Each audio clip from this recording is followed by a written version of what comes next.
थोड़ी चकोड़ी ही पकौड़ियां ही अगर खाना है तुमने तो इनके खाने से मन और भटकेगा चले तले से।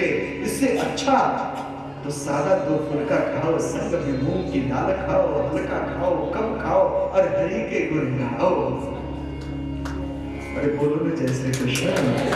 तो कहने का तात्पर्य एकादशी यद वृद्धिं द्वादशी च यदा कदा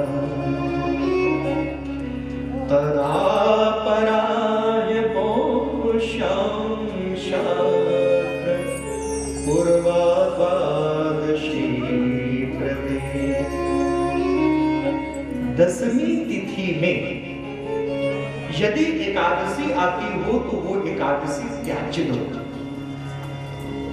भले ही प्रातः काल सूर्य उदय ने कुछ ही समय के लिए एकादशी आए, लेकिन वह एकादशी ग्रहणीय है। और प्रातः काल एकादशी सूर्योदय का होता है, इसलिए प्रातः काल के एकादशी व्रत को आप करें। और एकादशी में निरंतर व्रत एकादशी का करके और ओम नमो भगवते वासुदेवाय भगवान के इस पवित्र 12 अक्षर मंत्र का जाप करते रहे, निरंतर करते रहे। पूर्ण एकादशी में निरंतर पूरी तरह से यहाँ महामंत्र का जाप करते रहे। बड़ा सुंदर रहेगा, अच्छा रहेगा।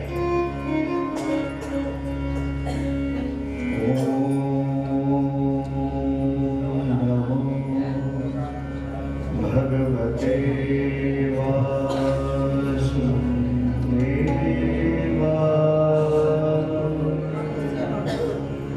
इसी प्रकार धीरे धीरे मंत्र जाप करें। ये नहीं कि हाथ में माला झोली आ गया तो जल्दी जल्दी ओम नमो भगवते वासुदेवाय, ओम नमो भगवते वासुदेवाय, ओम नमो भगवते वासुदेवाय, ओम नमो भगवते वासुदेवाय। क्या मोदी जो बुलेट ट्रेन चलाने के लिए सोच रहा है, बुलेट ट्रेन माला पे चलाओगे?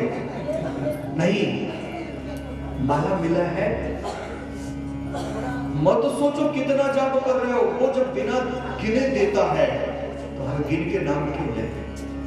हाँ, माला जरूरी है क्योंकि माला हाथ में रहने से पता रहता है नाम जपना है, लेकिन धीरे धीरे कितना जपना है इसकी जरूरत नहीं। हो सकता है एक नाम जपते ही वो प्रकट हो जाए। भाव से होना चाहिए ना जी। तो कहने का तात्पर्य एकादशी व्रत अम्बरीश जी महाराज एक समय द्वादशी में दुर्वासा ऋषि वहां से चले आ रहे थे, उनको निमंत्रण दे दिया। दुर्वासा ने कहा जाओ तुम व्यवस्था करो, हम आ रहे हैं। यह प्रसादी की व्यवस्था करने लगे। दुर्वासा ऋषि आने में विलंब करने लगे। द्वादशी तिथि बीतने लगा, कुछ काल ही तो द्वादशी तिथि बीतने लगा। बहुत ही चिंतित हो गए कि बरसों से किया गया मेरा व्रत कहीं खंडित ना हो जाए। विद्वानों से पूछा, विद्वानों ने कहा सुनिए, आप नारायण के चरण पखारिए और नारायण के चरणों से निकला हुआ चरणामृत तुलसी युक्त आप एक बूंद अपने मुखमंडल पर स्पर्श कर ले, आपका व्रत भी पूरा हो जाएगा और आप कोई आहार भी आपने नहीं लिया, क्योंकि नारायण का चरणामृत है और चरणामृत लेने में दोष नहीं है, अतिथि भोजन से पहले। हाँ,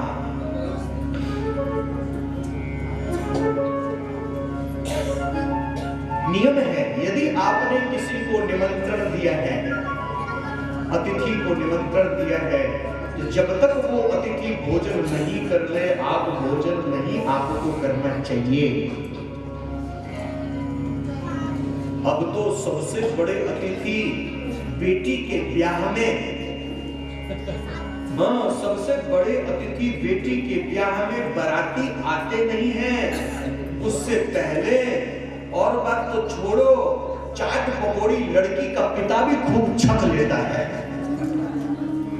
कि कहते हैं कि भैया अब वो आ रहे हैं, क्या व्रत है और क्या कन्यादान। कन्यादान करना है तो शुभ संकल्प लेकर के व्रत करके कन्यादान करना चाहिए। और अतिथि के लिए जो भोजन रखा है बराती का, उसको जूठन नहीं होने देना चाहिए। प्रार्थना करो वर पक्ष वालों को कि हे प्रभु, आपसे कोटि कोटि बार प्रार्थना है। हर बात के लिए बार बार कहते हैं तो इस बात के लिए अनेक बार कहें कि आप कृपा समय से आइए, समय से पधारिएगा, जिससे मैं चाहता हूं शुद्ध शुद्ध प्रसाद सबसे पहले आपको हम पकाएं। कम से कम भोजन तो शुद्ध रखवा दो। अतिथि आए हैं तो उनको झूठ ना खिलाओ। और अब बरातियों का भोजन होता था कैसे कि चौकी लगाते थे, भूमि पर बिठाते थे, बड़े भाव प्रेम से आसन बिछा करके और प्यार प्यार से उनको खिलाते थे। कोई नहीं खाते थे तो भी डांटते थे, कहते थोड़ा सा मेरे नाम से, थोड़ा सा मेरे नाम से। और इस प्रकार बरातियों से मस्खरी कर रहे हैं, भोजन पवा रहे हैं, एक घंटे तक, 2 घंटे तक भोजन पवा रहे हैं। और इससे क्या होता था, आपस में परस्पर प्रेम बढ़ता था और शुद्ध शुद्ध भोजन खिलाते थे। उस समय बरातियों का भोजन होता था। अब तो उठाओ करछी लो, प्लेट में खा के आए, झूठा प्लेट है, फिर उसी प्लेट से उसी में डालो, उसी से फिर उसी में चलने दो। और खड़े खड़े बोले किसकी तरह, तो मनुष्य तो बैठ के खाते हैं, जानवर खड़े खड़े खाते हैं। तो कहते हैं भैया हम बारात में जानवर भी बन के खाने को तैयार है, लेकिन स्वादिष्ट भोजन तो मिलेगा, हम खड़े खड़े खाएंगे। बारात में जाके प्लेट लिया, डाला, झूठा आंसू उठा गया, शादी हो, बड़े प्रेम से खाने लग गए। क्या ये भारतीय संस्कृति है, भारतीय पद्धति है? अंग्रेजों ने शासन किया और अंग्रेजों ने अपने कर्म किए और अंग्रेजों की ये भोजन की पद्धति हमने अपना ली अपने जीवन में। अरे कुछ अपनी संस्कार भी तो रहने दो, कुछ तो अपना संस्कार रहने दो। हम कहें तो सही हम भारतीय हैं, भारतीय संस्कार कुछ है, ज्यादा कुछ नहीं तो टेबल कुर्सी तो लगा हुआ है, भाव प्रेम से लाओ, भाव प्रेम से बैठो और बिठाओ, पाओ, व्यवस्था कुछ अच्छा करो, अच्छा लगता है। भारत के हमारे दिल्ली के लिए हमने एक बारी कथा किया था दक्षिण दिल्ली, तो सत्संग है, तो क्या हुआ उस सत्संग के पश्चात तो वहां पे अजीत विश्नोई जी हमारे दिल्ली के कमिश्नर राकेश मेहता जी थे। तो दिल्ली के कमिश्नर थे अपना शीला दीक्षित के सामने में, तो उनके सारे सामने तो उन्होंने अपनी बिटिया का विवाह किया। बोले प्रभु जी आना, मैंने आऊंगा तो सही, किंतु आपसे एक अनुरोध है। वो धार्मिक थे जी, भगवान का कीर्तन भजन बहुत करते हैं। तो जैसे ही उनको मैंने कहा कि प्रभु जी इस प्रकार से भले प्रकार से शुभ कर्म करना, उन्होंने हयात होटल में अलग से भारतीय व्यवस्था किया और भारतीय व्यवस्था करके होटल वालों ने भी कहा आज तक जिंदगी में हमें इतने समय से इधर कार्य करते होंगे, लेकिन इतना शुद्धता हमने आज तक नहीं देखा, ऐसा पवित्रता नहीं देखा। और इधर बराती भोजन कर रहे हैं, इधर टेबल लगा हुआ है और भजन कीर्तन चल रहा है, भाव चल रहा है, ठाकुर जी की छवि है, बिना प्याज लहसुन का भोजन है, प्रसादी है, अद्भुत है। तो कहने का तात्पर्य अपने संस्कार को बना के हमें रखना चाहिए, सोचना चाहिए, और जैसे जैसे संस्कार बने उतना उतना दृढ़ता आएगा, पक्की बात है। इस प्रतीक्षा करते करते जब विद्वानों ने कहा चरणामृत मुखमंडल में गए, उन्होंने चरणामृत जैसे मुखमंडल पे स्पर्श किया, एक बूंद की सम्मुख से दुर्वासा ऋषि प्रकट हो गए, आ गए। मानो की वो परीक्षा ले रही है, सामने से दुर्वासा जी आए, आते ही कहा अरे राजन, अतिथि को भोजन कराए बिना तुमने भोजन किया है, मैंने चरणामृत लिया है। अच्छा तुम मुझसे वाद विवाद करता है, अपराध करता है, उसके पश्चात विवाद करता है। क्रोध में आ गया, अभी तुझे इस अपराध का दंड देता हूं। उसी समय कृत्याराम की राक्षसी का आवाहन किया और कहा जाओ इसको समाप्त करके आओ। कृत्या नाम की राक्षसी चल पड़ी, मंत्र अधीन होकर के समाप्त करने के लिए अम्बरीश को। उसी समय अम्बरीश के पीछे से नारायण का चक्र प्रकट हो गया और उस नारायण के अमोद चक्र ने उस कृत्या नाम की राक्षसी को मार करके और दुर्वासा ऋषि की तरफ वह दौड़ पड़ा। नारायण के अमोद शस्त्र से कौन बचा सकता है? दौड़े, इंद्र लोक गए, इंद्र ने हाथ जोड़ दिया, ब्रह्म लोक गए, ब्रह्मा ने हाथ जोड़ दिया, शिव के पास गए, उन्होंने भी हाथ जोड़ दिया, स्वयं नारायण के पास गए, नारायण ने भी हाथ जोड़ दिया। कहा कि मैंने चक्र चलाया होता तो मैं रक्षा कर देता, लेकिन भक्तों की रक्षा करने के लिए मेरा चक्र सतत सदैव तत्पर रहता है और स्वतः निकलता है, और भक्तों की रक्षा के लिए निकला हुआ चक्र मैं वापस नहीं ले सकता। इसलिए अब आप जय श्री कृष्ण। अब दुर्वासा ने सोचा जिनका चक्र वो भी हाथ जोड़ दिए हैं, अब कैसे रक्षा होगा? दौड़े, अब कहां जाऊं? तो मार्ग में नारद जी मिले। नारद जी ने कहा कि आप उसी की शरण में जाओ जिसके प्राण ले रहे थे, वहीं से आप बच सकते हैं। दुर्वासा दौड़े दौड़े गए, उनकी शरणागति होने लगे तो अम्बरीश हाथ जोड़ दिए, उनके चरणों में गिर पड़े। गुरुदेव नहीं, आप मेरे पूजनीय हैं, आपको कुछ नहीं होगा। अपने पीछे दुर्वासा जी को खड़ा किया और जैसे चक्र आया, चक्र के आगे हाथ जोड़ा, हे नारायण के अमोघ शस्त्र, आप कभी भी निष्फल नहीं होते हैं, इसलिए आपसे प्रार्थना है, आपसे विनम्र प्रार्थना है कि आप मेरे सिर को धड़ से अलग कर दें। आप मेरे प्राण ले लें, लेकिन मेरे अतिथि की रक्षा करें। ऐसे वैष्णवों का धर्म होता है, यही कहते हैं वैष्णव। और इसीलिए वैष्णव की रक्षा करने के लिए स्वयं परमात्मा तत्पर रहते हैं। अपना अपराध परमात्मा विसार देते हैं, लेकिन अपने वैष्णवों का अपराध कभी नहीं विसारते, कभी नहीं विसारते। सुनो सुरेश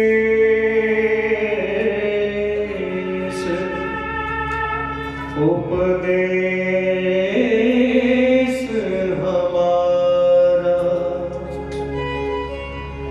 राम ही सेवक परम प्यारा, निज अपराध रिसायन, निज अपराध रिसायन कबहू, जे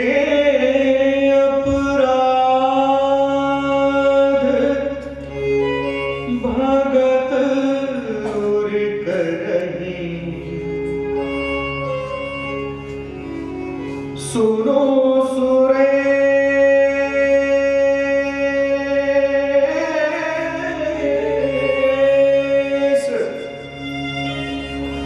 जे अपराध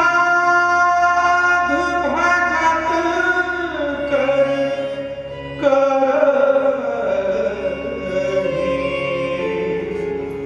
राम रोष पावक सोज रही। भक्त का अपराध प्रभु कभी नहीं भूलते, इसलिए कभी किसी ईश्वर के, कभी किसी परमात्मा के भक्त का अपमान मत करना, किसी ईश्वर के भक्त का अपराध नहीं करना, क्योंकि अगर भक्त उठ गया, भक्त खींच गया तो नारायण भी नहीं बचा पाएंगे और किसी के बस की तो बात ही नहीं है, नारायण भी नहीं बचा पाएंगे। इसलिए निज अपराध रिसायन कबहू, जो अपराध भक्त कर करई, राम रोष पावक सो जरई। राम क्रोध रूपी अग्नि में परमात्मा के वो दग्ध हो जाता है।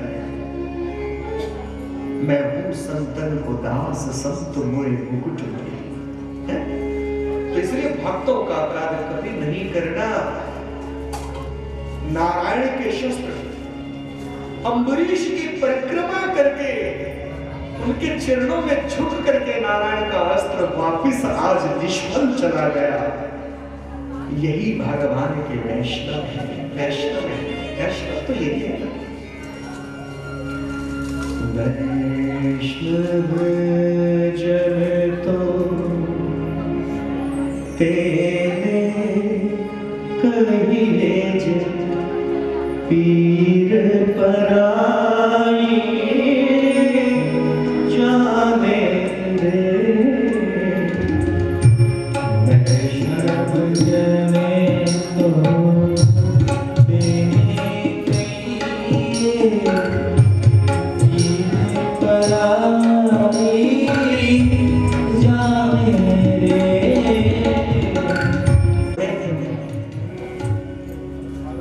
राजा बहुत हुए जिनको इंद्र वाहन भी बोलते हैं।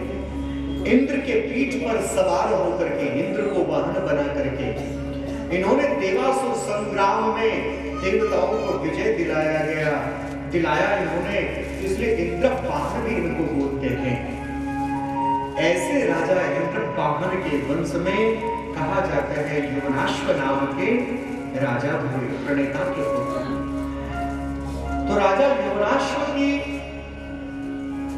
वैसे तो कहा जाता है अनेकों रानियां थी, लेकिन वंश में संतान नहीं। पुत्र प्राप्ति के लिए पुत्र कामेष्टि यज्ञ किया। गुरु वशिष्ठ ने एक दिव्य कलश के अंदर मंत्र को अभिमंत्रित किया और प्रधान कलश में मंत्र अभिमंत्रित करके और उसी में संतान का आवाहन किया जल तत्व से। वह समस्त कार्य पूर्ण हो चुका था। प्रातः काल वह जल उनकी रानियों को पिलाना था, किंतु रात्रि में अनायास भाभी बस बहुत जोर से राजा को पिपासा ने सताया, प्यास लगा। अज्ञानतावश राजा उस अभिमंत्रित जल को पी गए, जिससे राजा के उदर में प्रातः काल संतान प्रकट हो गया। गुरु वशिष्ठ ने अपने मंत्र शक्ति के द्वारा उस संतान को बाहर प्रकट किया। अब वो बालक जैसे ही प्रकट हुआ तो जोर जोर से रुदन करने लगा, जोर जोर से रोने लगा। अनेक रानियां थी लेकिन संतान किसी के नहीं था। बालक क्यों रोता है, क्यों रोता है, सब इधर उधर भटकने लगे, शांत करने लगे। उसी समय देवराज इंद्र, समय स्थिति को देखते हुए देवराज इंद्र प्रकट हो गए और देवराज इंद्र ने अपनी तर्जनी उंगली को, पहली उंगली को उस बालक के मुख में डाल दिया और आशीर्वाद दिया, आज से इस बालक को न भूख लगेगा न प्यास लगेगा। कि कम धाशति कुमारो यो स्तन्यं रोरुयते वृषम् माधातावत् समारोदिरीतिन्द्रो देशिनी मदात। इंद्र कहने लगे ये मेरे लिए रोता है, मेरे लिए रोता है। स्वयं देवराज इंद्र ने मां बनकर के उस बालक को धारण किया, आशीर्वाद दिया, इसीलिए उस बालक का नाम मानधाता पड़ गया। उन्हीं मानधाता के वंश में त्रिशंकु नाम के राजा हुए जो सशरीर स्वर्ग जाना चाहते थे।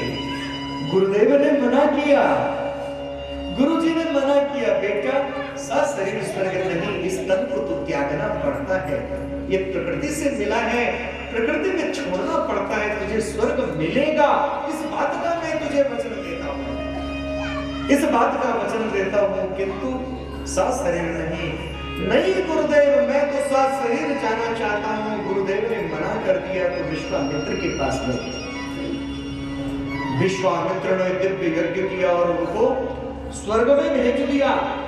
इंद्र ने देखा ये गुरु द्रोही है, गुरु ने मना किया फिर भी उस बात को ना मान करके अन्य ऋषि के द्वारा ये आए हैं, ये स्वर्ग में आने लायक नहीं, और उसको मंत्र शक्ति से पुनः नीचे धकेल दिया, गिरा दिया स्वर्ग से।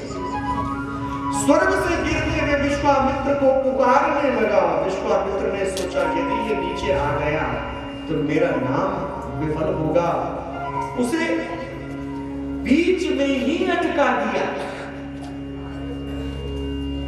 और कहा तेरे लिए मैं नया स्वर्ग बनाऊंगा, नया स्वर्ग बनाने लगे। विश्वामित्र जी वैज्ञानिक ऋषि थे, अगस्त्य जी, विश्वामित्र जी और तीसरे कौन, वाल्मीकि जी, ये तीन वैज्ञानिक ऋषि हुए हैं। जैसे हमारे बीच में, मैं बचपन में मैं जब अंग्रेजी स्कूल में पढ़ता था, हमारे जी हुए हैं जिनकी शक्ति अपरंपार था, और इन्होंने मां गायत्री की कृपा से, मां गायत्री में बड़ी कृपा होती है, इसलिए गायत्री जाप जो करता है उसके माथे की औरा दिव्य रहता है, हर प्रकार से ताप मिट जाता है उसके जीवन में। जो वेद माता गायत्री की शरण लेता है, गायत्री अद्भुत है, समस्त वेदों की मां है, इसलिए शुद्ध होकर के गायत्री उच्चारण करना चाहिए। नया स्वर्ग बना दिया गुरुदेव, मैं अकेले इस स्वर्ग में क्या करूंगा, मनुष्य बनाने लगे। जैसे ही मुंड बनाया, मुंड समझते हैं माथा, खोपड़ी, जैसे ही माथा बनाए उसी समय ब्रह्मा जी प्रकट हुए। ब्रह्मा जी ने हाथ पकड़ लिया, क्या करते हो, प्रकृति विरुद्ध कर्म नहीं करना चाहिए। बोले जी ब्रह्मदेव, अब मैं ये जो खोपड़ी बन चुकी है, अब मैं इसका क्या करूं। ब्रह्मा जी ने तुरंत अपनी शक्ति से उसको ऊपर से ढक दिया। ब्रह्मा जी ने उसको ढक दिया और उसे फल बना दिया। वही फल आपका श्रीफल है, नारियल है। नारियल विश्वामित्र जी की सृष्टि का है, ब्रह्मा जी की सृष्टि का नहीं, और इसलिए नारियल को खोपड़ा भी बोलते हैं। हरियाणा में खोपड़ा बोलते हैं उसको, नारियल का नाम, और इसको श्रीफल भी बोलते हैं। ये नारियल मस्तिष्क का प्रतीक है, वैष्णव लोग प्रतीक पूजा में उपयोग होता है। नारियल का प्रतीक, नारियल प्रतीक है अहंकार का, कि मैं अपने सिर को आपके चरणों में सौंप रहा हूं, अपना अहंकार, अपने सिर को। इसलिए जब दीक्षा लेते हैं तो गुरु को भी नारियल देते हैं कि अपने अहंकार को आपके चरणों में समर्पित करता हूं।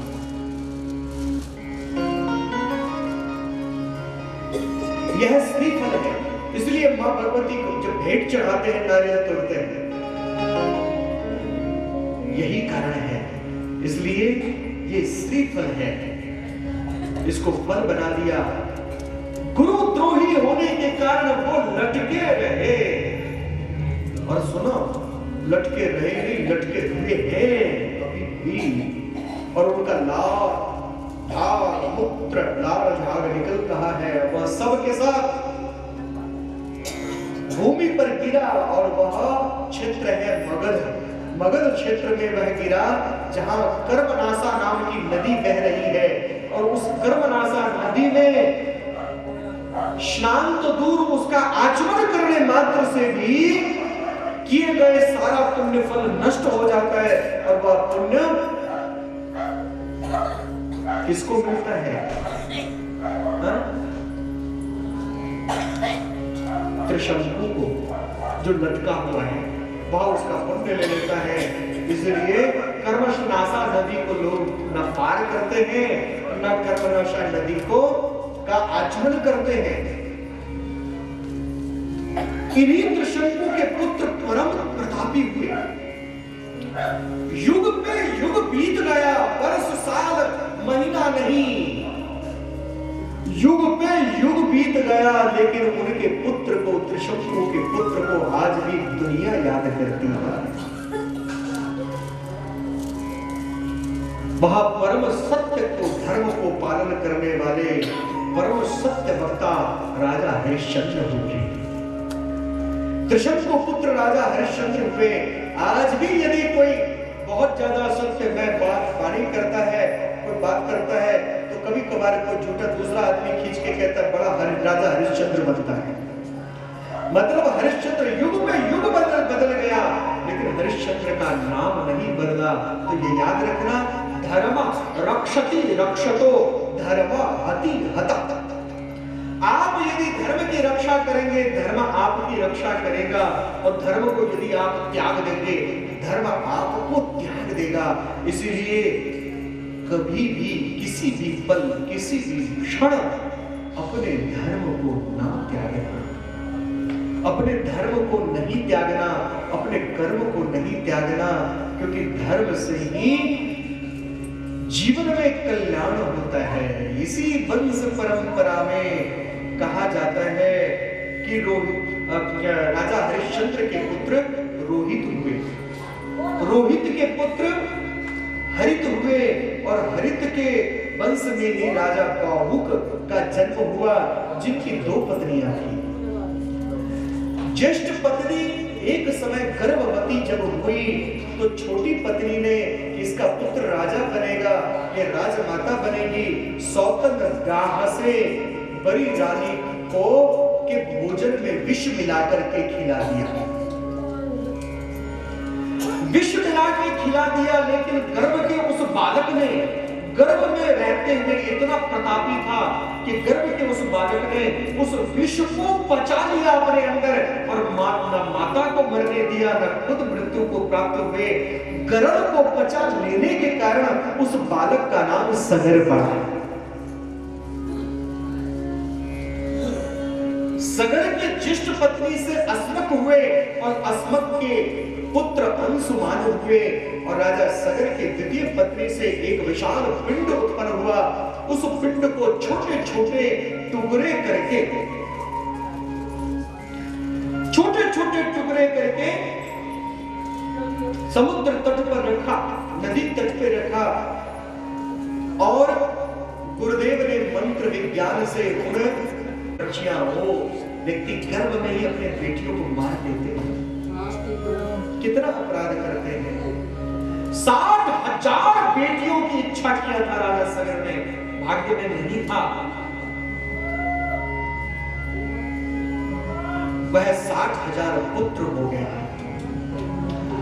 एक साथ 60,000 पुत्र जिसके घर में हो, उससे कौन मुकाबला करे? इंद्र भी घबराता था। राजा सगर ने अश्वमेध यज्ञ किया। 100वें अश्वमेध यज्ञ के अश्व को इंद्र हरण करके कपिल ऋषि के आश्रम में बांधा है। अश्वों की खोज करते करते कपिल ऋषि के आश्रम में सगर के पुत्र पहुंचे। अहंकार में थे कि हम 60,000 की संख्या में हैं, कौन हमारा क्या बिगाड़ेगा। कपिल ऋषि समाधि में थे। 60,000 के 60,000 भाई कहने लगे कि अवश्य ही हमसे डर करके, 60,000 संख्या देख करके हमसे डर करके ये ऋषिवर समाधि में बैठ गए हैं। वास्तव में यज्ञ के अश्व को इसी ने चोरी किया है। ऋषिवर को बहुत बुरा भला कहा, लेकिन ऋषिवर तो समाधि में थे। फिर ऋषिवर को, तपस्वी ऋषि को हाथ से हिलाना आरंभ किया, तपस्या भंग किया। तो ऋषिवर ने भंग तपस्या में क्रोध से कपिल मुनि के तृतीय नेत्र खोले, और तृतीय नेत्र से ज्वाला निकला, जिस ज्वाला में 60 के 60,000 पुत्र भस्म हो गए।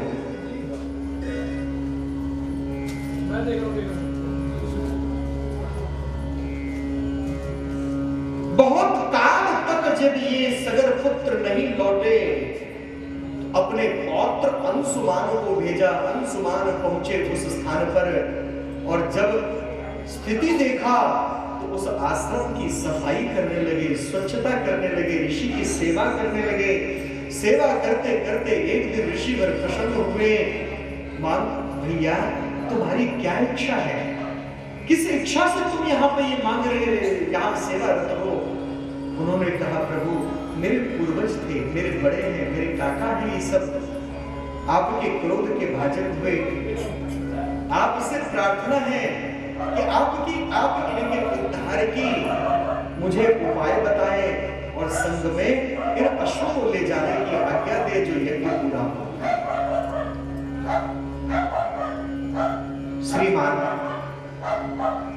कपिल मुनि उसकी सेवा से प्रसन्न हुए और कहा, यज्ञ के अश्व ले जाओ और यदि गंगा आ जाए, क्योंकि कपिल मुनि भी गंगा को चाहते थे कि यदि गंगा आ जाए तो तुम्हारे पूर्वजों का उद्धार हो जाएगा। यज्ञ मंडप में आकर के अश्व के पर यज्ञ पूर्ण हुआ। तत्पश्चात सगर तपस्या के लिए चले गए। तप करते करते उनका शरीर शांत हो गया, अस्मक गए। अस्मक के पश्चात अंशुमान भी तपस्या करने चले गए, तब भी कुछ नहीं हुआ। इस वंश परंपरा में राजागण आते गए, तपस्या में लगते गए, लेकिन गंगा आ नहीं रही थी। क्या करें? उसी वंश परंपरा में राजा दिलीप हुए जो परम गो भक्त थे। गौ सेवा के परिणाम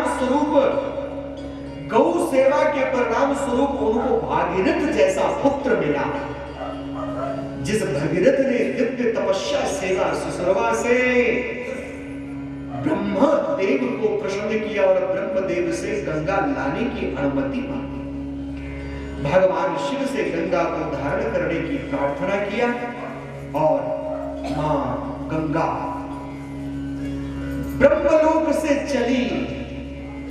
नारायण के चरणों से जिनकी उत्पत्ति हुई, नारायण के चरणों से उत्पन्न वामन भगवान के विराट रूप धारण करते समय ब्रह्मदेव ने उनके चरण पखारा, तो श्री नारायण के चरण कमल से निकली वह गंगा ब्रह्मा के कमंडल से होती हुई आकाश में 3 भाग में विभक्त हो गई। उस समय गंगा त्रिपथ गामिनी कहलाई और वहां से एक गंगा की धारा पाताल गया, पाताल वाहिनी हुआ। एक गंगा आकाश में रुका जो आकाश वाहिनी, आकाश गंगा, और मध्यस्थ गंगा भूमंडल की तरफ मुख्य धारा चल पड़ा। शिव की जटाओं के पास, शिव के जटाओं में आते हुए गंगा में अहंकार आया कि शिव अपने जटा पे रोक पाएगा, कोई अपने सिर पर रोक पाएगा गंगा? मैं तो इतने वेग से जाऊंगी तो शिव को भी लेके पाताल चली जाऊंगी। भगवान शिव मुस्कुरा गए कि अहंकार युक्त गंगा सृष्टि का कल्याण नहीं कर सकता।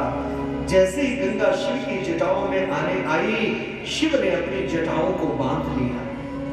12 बरस तक गंगा शिव की जटाओं में घूमती रही, लेकिन जटा का आदि अंत ना पा सके।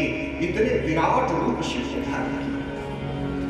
तब भगीरथ के प्रार्थना पर भगवान शिव ने कहा, सूर्य से रथ मांग करके लाओ। सूर्य से रथ लाए, रथारूढ़ होकर के शिव की जटा से गंगा, भगवान शिव ने जटा को थोड़ा सा खोला और गंगा निकल पड़ी। जटाटवी जल प्रवाह वितस्तरे गले